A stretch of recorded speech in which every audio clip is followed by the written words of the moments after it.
In this video, we're going to discuss the concept of the emergency fund and sort of discuss how we might incorporate a little bit of nuance into this topic in personal finance, because at the end of the day, personal finance is personal. So I'm going to be discussing what I have for an emergency fund and also what a gentleman I was talking to recently on Discord has and how that sort of inspired me to make this video.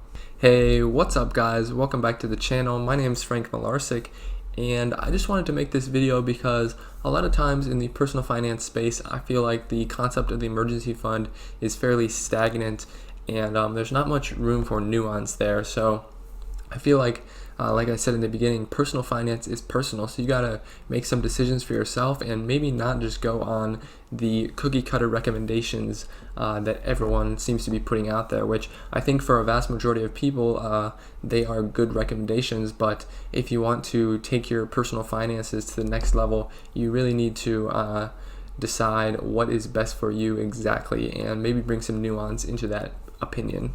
So the general consensus in the investing and personal finance community is you should have 3 to 6 months of expenses saved up in an emergency fund. And so this basically means if you have no income for the next 6 months, you should be just fine paying all your bills without taking on any debt. So I was talking to a gentleman, I'll keep him anonymous just for his sake, and basically he was saying that he does not have an emergency fund, and I started talking to him about it because he mentioned pretty much the only reason he has a bank account is so his employer can deposit money in there for his pay, and then he withdraws that money to invest or spend and pay his bills. So just to give a little bit of context, because I think that's very important for these types of discussions, basically he says his income is about $30,000 after taxes, and his expenses are about $1,200 a month between food and living and all that kind of stuff, right? So that leaves him about half of his income left to save or invest or do whatever he wants with, that he's not paying towards his bare necessities. So I asked him what he would do if he had a big expense like his car broke down or something like that, and he basically said he would use his credit card to buy that or do whatever he needed, and if he really needed to and that credit card wasn't enough, then he would just sell some of his investments and use that.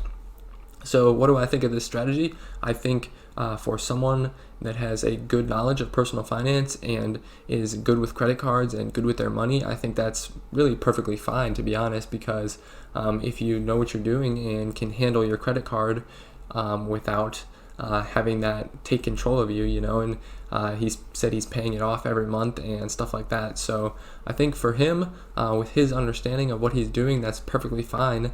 I know for some people, they probably wouldn't feel good sleeping at night in his position, just with what exactly he's doing. And I don't think he has any sort of family that's depending on him, for example, because I know that's something that affects a lot of people's decision when it comes to this as well. So to summarize my position on what he's doing, for him, I think it's perfectly fine, and I think it's working well for him. So that's the whole point here, is that that's his personal business and that's what he chose to do, and so far it seems like it's going well for him. So I think for him that's probably a good idea, but you need to decide for yourself what the best strategy will be for you. So for me personally, I really don't have many expenses at all, just because I'm in college, so I'm just living in the dorms, and I eat at the cafeteria at the moment for most of my food. So I really don't have to worry about expenses all that much. I mean, obviously I spend a little bit of money here and there, but it's nothing, maybe $100 a month that I spend, but I try to keep it under that, I think.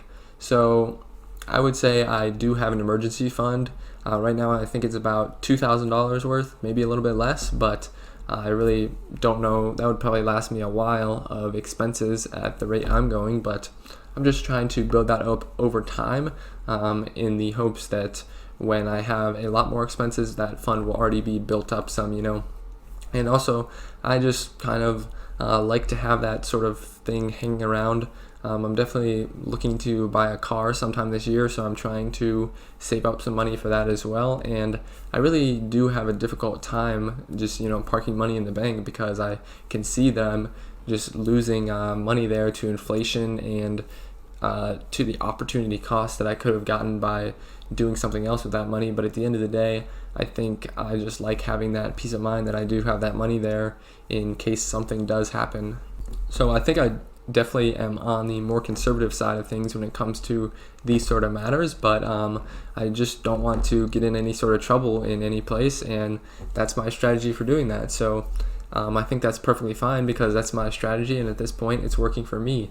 And that brings me back to my point of personal finance. You just got to choose what is best for you. Try something out. Maybe if it's not working out for you, or it's just not making you feel good about how you're going about your life, then make a change and make some changes over time and do what's right for you. At the end of the day, that's all that matters. So I really thought this topic was interesting, and that's why I wanted to bring it up. So I hope you guys did get some value out of this video. If you did, make sure to leave a like and subscribe to show your support for the channel. And if you do want to watch some other videos that I've made, I will leave some up here and you can check those out.